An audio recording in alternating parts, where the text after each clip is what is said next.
দেখুন মদিনার গেট খুলে দেওয়ার পর রাসূল সাল্লাল্লাহু আলাইহি সাল্লামের ভক্তদের অবস্থা। কার আগে কে মদিনায় ঢুকবে প্রতিযোগিতা লাগাই দিছে, দৌড়াদৌড়ি লাগাই দিছে। মাশাআল্লাহ মাশাআল্লাহ।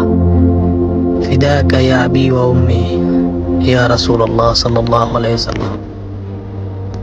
আমার জান কুরবান হে আল্লাহর রাসূল আপনার জন্য। সকলে ভিডিওটা শেয়ার করবেন। ধন্যবাদ।